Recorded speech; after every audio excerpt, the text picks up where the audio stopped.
Welcome back to the channel. Notice how television history pivots around 1993, the year Star Trek Deep Space Nine dismantled the franchise's utopian rulebook. It traded clean resolutions for dark politics and characters that bled reality. Fast forward to 2026, 33 years later. While some of these industry icons remain active, others have left a void. What viewers often miss is how their off-screen lives eclipsed their on-screen command.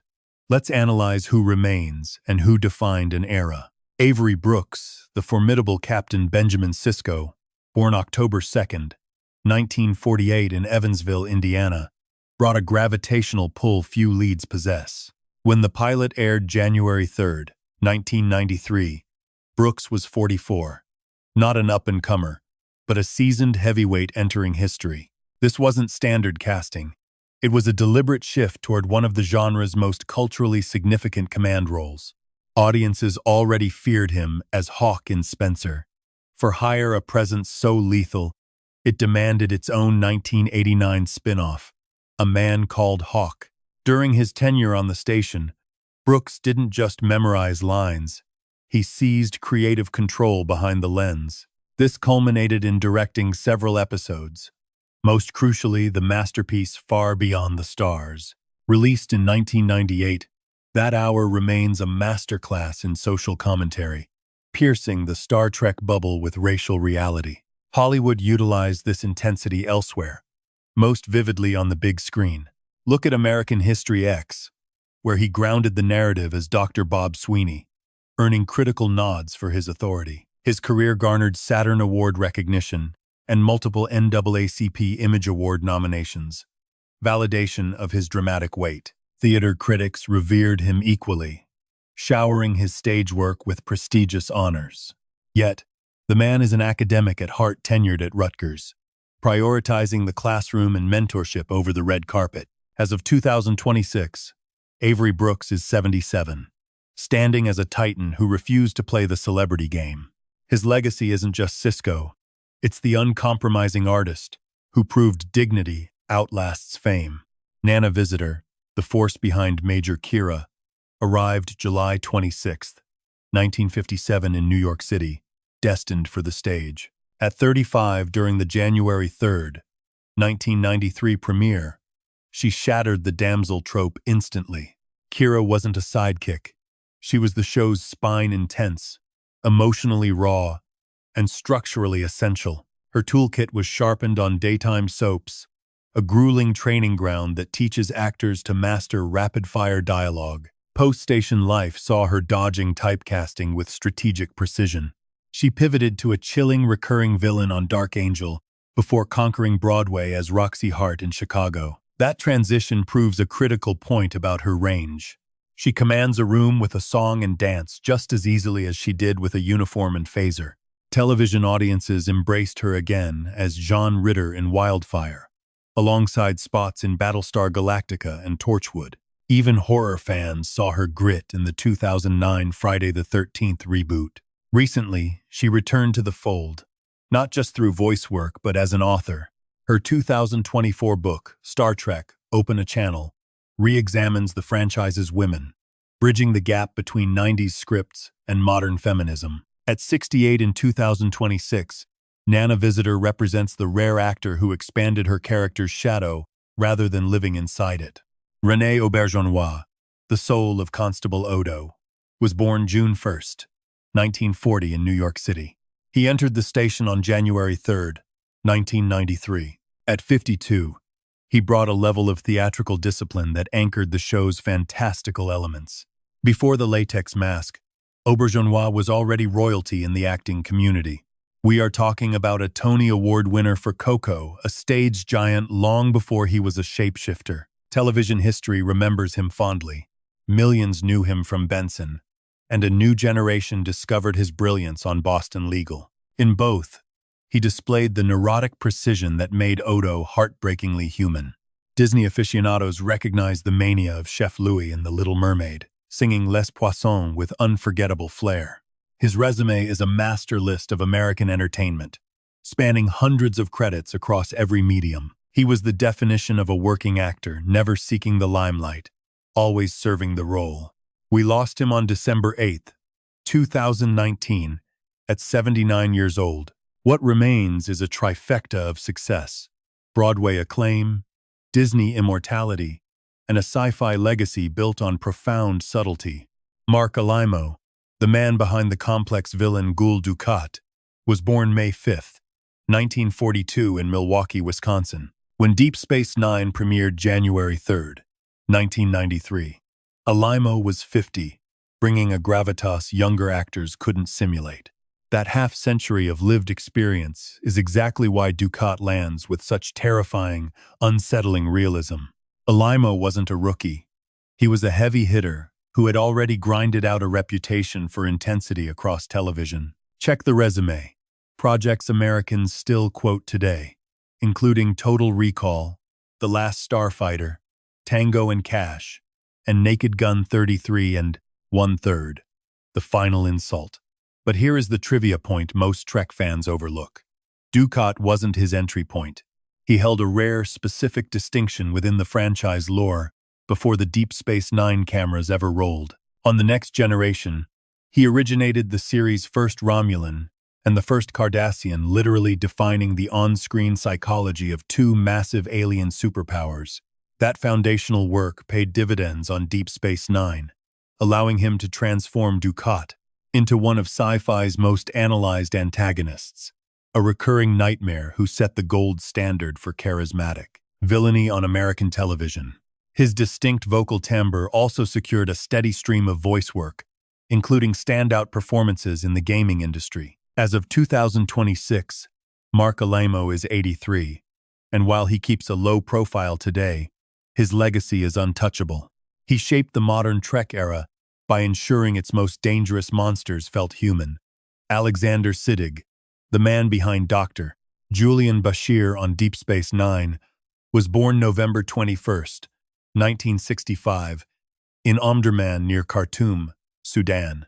When the pilot aired on January 3rd, 1993, Siddig was just 27 years old. He entered the franchise as one of the youngest physicians on the roster, injecting an energetic charisma that defined the show's early rhythm. While American leads dominated the era's airwaves, Siddig offered a distinct international flavor backed by classical discipline. Raised in Britain and trained at the prestigious London Academy of Music and Dramatic Art, a pedigree that explains his surgical precision with dialogue. Post-Deep Space Nine, he didn't fade. He went global. His filmography boasts heavy hitters like Syriana and Hannibal, proving he could hold the screen with Hollywood's elite. Mainstream audiences know him from primetime juggernauts: Hamri al-Assad in 24, Doran Martell in Game of Thrones, and Gotham, where he took on the iconic mantle of Ra's al Ghul. He balances theater and voice roles, seamlessly shifting from massive franchise blockbusters to intimate dramas without sacrificing artistic credibility. As of 2026, Alexander Siddig is 60, representing a rare career trajectory. He is the Trek cornerstone who avoided the typecast trap, using the captain's chair as a launchpad for international acclaim. Michael Dorn, the force behind Worf on Deep Space Nine, was born December 9th, 1952, in Luling, Texas. Note the timeline. Worf wasn't there when the station doors first opened. He dropped in for the Season 4 blockbuster, The Way of the Warrior, on October 2nd, 1995, joining the ensemble at 42. By that point, he was already a household name to American audiences as the Klingon defining the next generation. But his Deep Space Nine run secured a record almost no one can touch. Dorn has logged more hours as Worf than any other regular performer in franchise history: 7 seasons of TNG, 4 on DS9, multiple features, and returns that kept the Warrior alive for entirely new generations of viewers. Beyond the makeup, Dorn built a massive second identity in voice acting, anchoring gargoyles alongside steady live-action work. It wasn't just growling. Fans recognized the mix of physical dominance and emotional restraint he brought to a role that could have easily been one-dimensional. As of 2026, Michael Dorn is 73, holding a legacy that is uniquely franchise-defining. He didn't just portray a character. He became a structural pillar of the entire modern Trek mythology. Terry Farrell, the face of Lieutenant Commander Jadzia, was born November 19, 1963, in Cedar Rapids, Iowa. When the station went live on January 3, 1993, Farrell was just 29. She wasn't just a model-turned-actor. She trained under Stella Adler, building momentum through guest spots before scoring her breakout on the station. During her tenure, she cemented herself as one of the most instantly recognizable faces of 90s Trek, but her next move proved she wasn't trapped by the genre. Post-Trek, she owned the screen on the CBS hit Becker as Regina Reggie Costas, capturing a mainstream audience that never watched a spaceship show. Her portfolio also includes memorable early film work like Back to School and a laundry list of TV appearances that kept her on the American radar. Notice Farrell's command of the convention circuit decades later. Her popularity hasn't wavered. As of 2026, Terry Farrell is 62, holding a legacy most actors dream of. She's not just a Star Trek icon. She proved she could pivot to mainstream comedy and thrive where others pigeonhole themselves. J.G. Hertzler, immortalized as General Martok, was born March 18, 1950, in Savannah, Georgia. He stormed onto the screen in the two-part event, The Way of the Warrior, on October 2, 1995. At 45, he didn't just walk on set. He brought decades of stage discipline that younger actors simply can't fake. Look closer at Hertzler, and you find he's far more than a genre heavy. He's a scribe and educator, layering intellect into a career that surprises those who only see the Klingon ridges. Beyond his screen time, he co-authored Star Trek novels that literally write the history of the franchise, keeping the lore breathing on the page during the dry spells between televised eras. Then there's the fascinating real-world footnote that stunned fans, his venture into local politics. It is rare to see a Klingon general pivoting to civic leadership, turning headlines into a genuine pop culture crossover. As of 2026, J.G. Hertzler is 75, representing the exact ethos Star Trek champions. He took a warrior archetype, injected it with credibility, and continued serving the community through pen and podium. Casey Biggs, the man behind Damar, was born April 4, 1955, in Toledo, Ohio.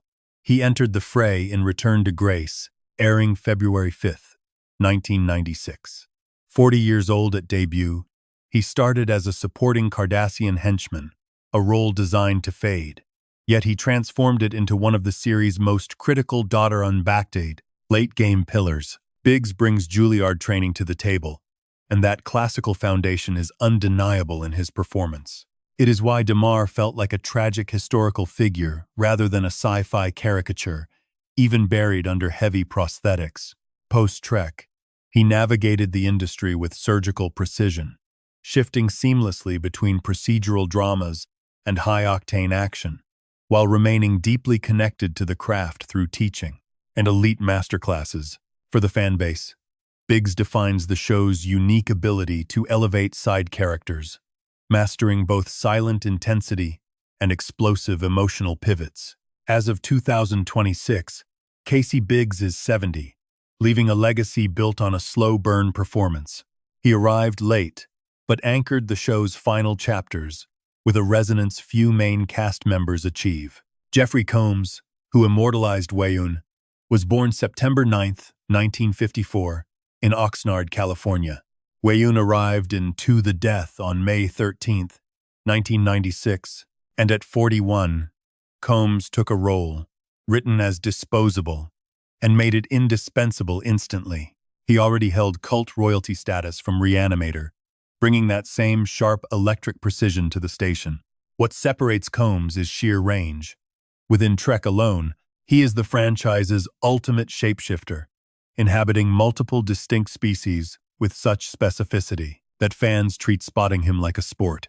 Beyond the stars, he dominates horror and voice acting, wielding a vocal instrument that pivots from charming to spine-chilling. In a millisecond, In lesser hands, Wei-yun is a plot device.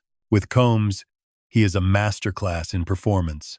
As of 2026, Jeffrey Combs is 71, standing as the rare bridge between cult horror and mainstream sci-fi. An actor who doesn't just appear in scenes, he commands them. Armin Shimerman, the soul of Quark, was born November 5th, 1949, in Lakewood, New Jersey. When the pilot aired January 3rd, 1993, he was 43 and he had a mission. He took a species dismissed as comic relief and forged Quark into one of the most complex, recognizable faces of the 90s era. Long before donning the ears, Shimerman was a theater veteran who refused to phone it in. He approached sci-fi with the same gravity as Ibsen or Chekhov, never playing down to the genre.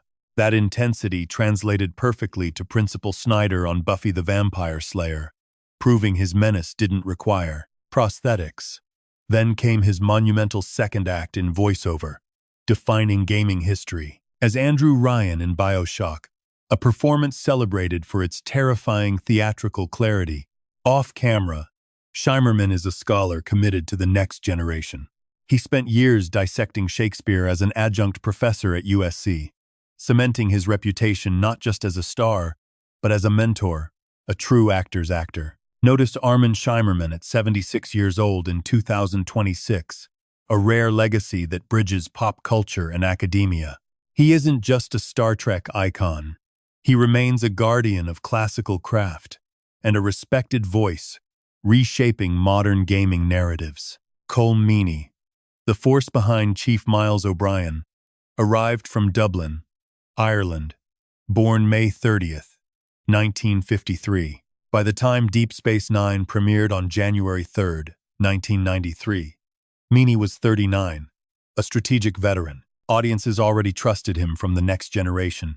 Instant credibility that anchored the franchise's grittier tone. He became the ultimate blue-collar professional in space. But Meaney's reputation transcends the Federation. Throughout the 90s and 2000s, he executed a perfect pivot between Hollywood scale and Irish authenticity. Watch him steal scenes in Con Air and Layer Cake, then ground the Roddy Doyle universe in The Commitments, balancing blockbusters with cultural soul. This dramatic range commanded industry respect. Validation came through significant awards attention, proving he wasn't just a sci-fi character actor. A Golden Globe nomination for The Snapper, paired with multiple Irish Film and Television Academy wins, confirms his dominance across the Atlantic. Consistency defines his trajectory. He seamlessly shifts from massive blockbuster sets to intimate theater stages without sacrificing a shred of realism. Now, 72 years old in 2026, Colm Meaney stands as a unique figure, a performer who makes the everyman feel heroic, doing so quietly and without ever begging for the spotlight. Cirroc Lofton, known as Jake Sisko, was born August 7th, 1978 in Los Angeles, California. The January 3rd, 1993 premiere caught him at 14, forcing him to grow up in real time before a global audience. This unique pressure cooked a memorable performance for American viewers, tracking his adolescence week to week. But Lofton wasn't an amateur. His pre-Trek resume and educational programming established his discipline early on. These roles ensured he was never just the kid on a sci-fi show. Post-series, Lofton remained selective. Yet his modern career pivot is brilliant.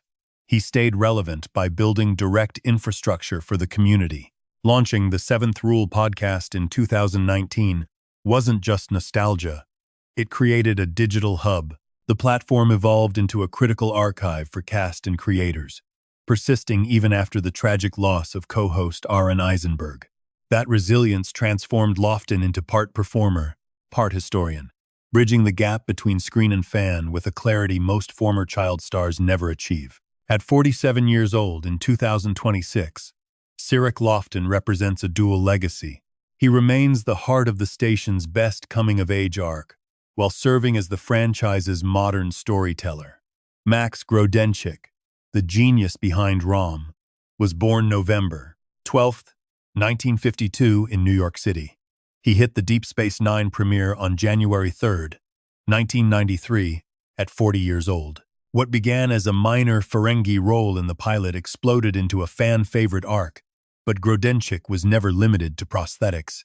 Sharp-eyed U.S. audiences catch him in titles like Apollo 13 and Sister Act, proving his utility in high-stakes productions that reward close attention. His roots in the Trek universe actually predate Rom, with earlier work on The Next Generation, demonstrating how deeply embedded he was in the production hierarchy long before his breakout role. That loyalty to the character endured well past the finale.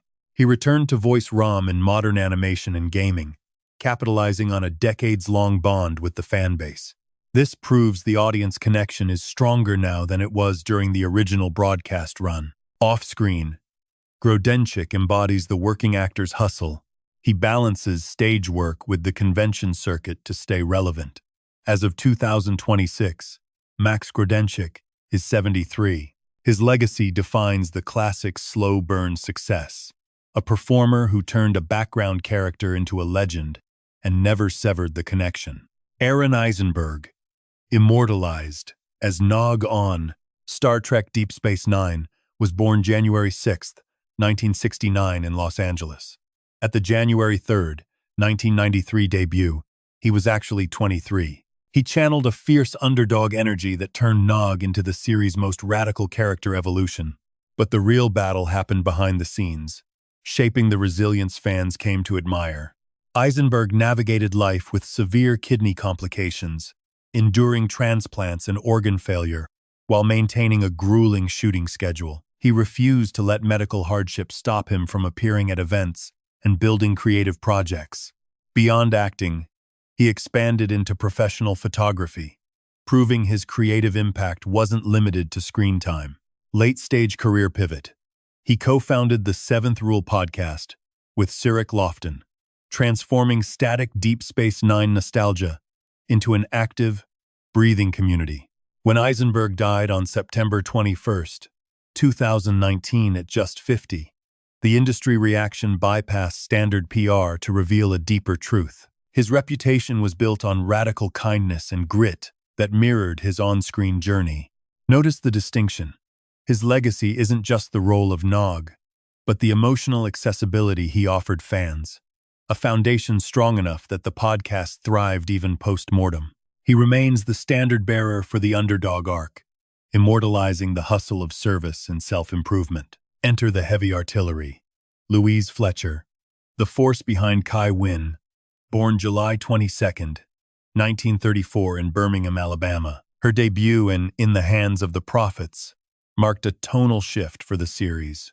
Airing June 20th, 1993, she arrived at age 58, not as an aspiring actor, but as a seasoned titan. This was a flex by the casting directors, dropping a legitimate Hollywood legend and Oscar winner into syndicated sci-fi. Fletcher's DNA was woven with authority. She secured the Best Actress Academy Award for her 1975 turn as Nurse Ratched in One Flew Over the Cuckoo's Nest, setting the template for bureaucratic villainy in American cinema. But look closer at her biography for the source of her expressive power. The child of deaf parents, she utilized American Sign Language during her Oscar acceptance, a masterclass in nonverbal communication that remains one of the most analyzing moments in the history of the Academy Awards. Post-Cuckoo's Nest, she defied the industry's tendency to discard older actresses, carving out a niche, playing complex, terrifying matriarchs that audiences couldn't look away from. On Deep Space Nine, she weaponized that cinematic prestige, delivering a political and religious antagonist who was dangerous specifically because she was so soft-spoken. Fletcher left us on September 23rd, 2022, at 88, closing the book on a career that redefined character acting. She proved that understanding power dynamics, whether as Nurse Ratched or Kai Wynn, is about psychological control, forever altering how we perceive authority figures on screen. 33 years out, Deep Space Nine endures because talents like these weren't just reciting lines. They were constructing a dense, believable reality. From the creators still pushing boundaries to the legends we've lost, This ensemble elevated the genre beyond simple escapism. If this analysis hit home, smash that like button, subscribe for more deep dives, and sound off below. Which performance defined the series for you? And what does it say about the human condition?